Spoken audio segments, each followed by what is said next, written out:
11ஆம் வாரம். தூய மத்தேயு நற்செய்தியிலிருந்து வாசகம். அதிகாரம் 6, திருவசனங்கள் 7 தொடக்கம் 15 முடிய. அக்காலத்தில் இயேசு தம் சீடரை நோக்கி கூறியது: நீங்கள் இறைவனிடம் வேண்டும் பொழுது பிற இனத்தவரைப் போல பிதற்ற வேண்டாம். மிகுதியான சொற்களை அடுக்கிக் கொண்டே போவதால் தங்கள் வேண்டுதல் கேட்கப்படும் என அவர்கள் நினைக்கிறார்கள். நீங்கள் அவர்களைப் போல் இருக்க வேண்டாம்.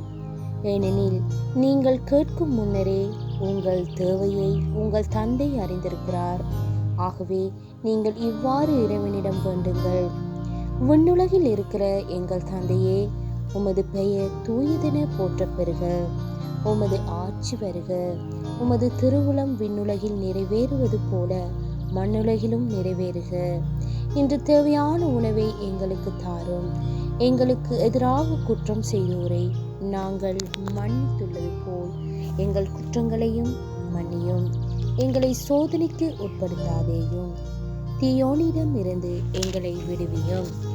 மற்ற மனிதர் செய்யும் குற்றங்களை நீங்கள் மன்னிப்பீர்களானால் உங்கள் விண்ணக தந்தையும் உங்களை மன்னிப்பார்.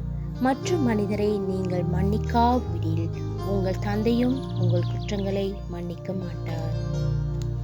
இது ஆண்டவர் வழங்கும் அருள்வாக்கு. இறைவா உமக்கு புகழ்.